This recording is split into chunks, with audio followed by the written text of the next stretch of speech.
نماز کے بغیر جو اپنی زندگی گزارتے ہیں ان کی زندگی میں سوائے ٹینشن اور دکھ کے اور ہو کیا سکتا ہے؟ خشوع کے ساتھ نماز کرنا سیکھو. نماز پڑھنے کے بعد آپ ہلکے پھلکے پاؤ گے اپنے آپ کو. رقت کے ساتھ اللہ کے حضور گڑ گڑاتے ہوئے سجدے کرو, اس کا اپنا سرور پاؤ گے. اللہ اکبر. لیکن ایک بندہ کہے کہ جناب میں نماز پڑھتا ہوں لیکن ایسی کیفیت تو پیدا نہیں ہوتی, تو شیطان اس کو کہتا ہے کیا فائدہ ایسی نماز پڑھنے کا.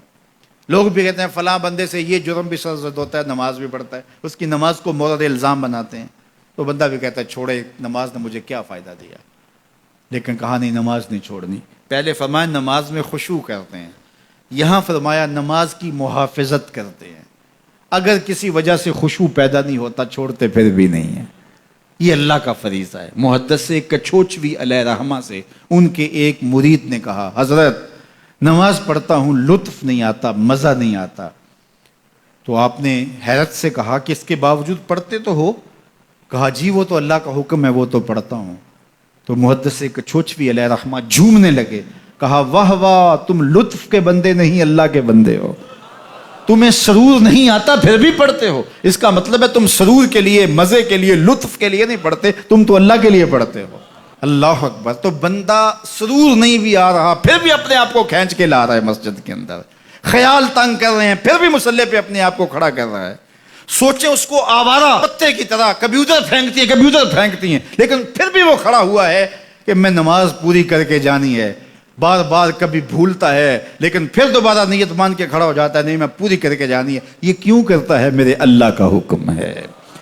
تو خشوع کی وہ کیفیت نہ بھی ہو تو کہا محافظت پھر بھی کرتے ہیں. یہ خوش نصیب لوگ ہیں. اولئک هم الوارثون. یہ لوگ وارث ہیں. یہ لوگ جن میں یہ خوبی ہیں یہ وارث ہیں. کس چیز کے وارث ہیں؟ مال کے, دولت کے, کوٹھیوں کے, کاروں کے, محلات کے. کہا الذین یرثون الفردوس. یہ جنت الفردوس کے وارث ہیں. ہم فیہا خالدون. اس جنت سے وہ کبھی الگ بھی اس میں ہمیشہ رہیں گے. چونکہ موت کو بھی موت آ چکی, اب موت بھی نہیں, اب ہمیشہ رہیں گے.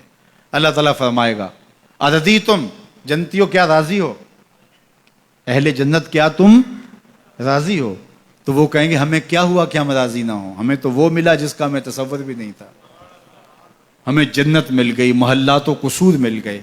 جو سب سے آخر میں جنت میں جائے گا, سب سے آخر میں, جس کو ہماری پنجابی میں پھاڈا کہتے ہیں, سب سے آخر میں, اس کو جنت میں کتنی جگہ ملے گی؟ جو بندہ سب سے آخر میں آتا ہے اس کو دھوپ میں جگہ ملتی ہے, جو اس سے تھوڑا سا پہلے آ گیا اس کو برآمدے میں ملی, جو اس سے پہلے آیا اس کو اندر جگہ ملی. ایسے ہی ہوتا ہے. تو جو سب سے آخر میں جائے گا جنت میں تو وہ سب سے بڑا گنہگار ہوگا, اور جہنم کے رگڑے سہ سہ کے وہ جہنم سے نکلے گا سب سے آخر میں. بخاری شریف میں تذکرہ موجود ہے. اللہ کے حضور حاضر ہوگا اور اللہ اس بندے کو کہے گا بتا کیا چاہیے. وہ کہے گا مالک مجھے یہ چاہیے. اللہ فرمائے گا لکا ما تمنیت, جو تو نے آرزو کی جات سب کچھ میں نے تیری جھولی میں ڈال دیا. اب جنت میں چلا جائے گا. اب اس کو تو یہ ہوگا سایہ دیوار میں جگہ مل جائے تو غنیمت ہے. جنت کے کسی درخت کے نیچے جھونپڑا لگا لوں تو کافی ہے. چلو کوئی 2 مرلے کا 3 مرلے کا کٹھیا بھی مل جائے تو کافی ہے. اس کے لیے تو اتنا ہی کافی کہ جہنم سے نکل گیا.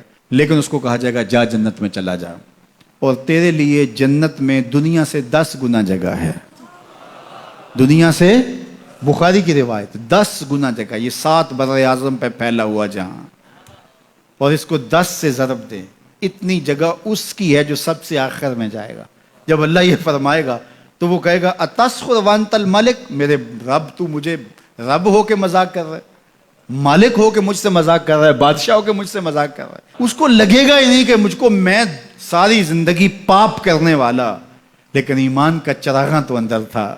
اللہ اکبر. آج نکلے گا تو جنت میں سب سے آخر جانے والے شخص کو کتنی جگہ ملے گی؟ دنیا سے 10 گنا جگہ دنیا سے سب سے آخری شخص کو, پھاٹے شخص کو ملے گی. پھر بلال حبشی کی جاگیروں کا عالم کیا ہوگا؟ ابو بکر عمر کی جاگیروں کا عالم کیا ہوگا؟ بابا فرید گنج شکر, داتا گنج بخش علی اجویری, شیخ احمد مجدد الف ثانی کی جاگیروں کا عالم کیا ہوگا؟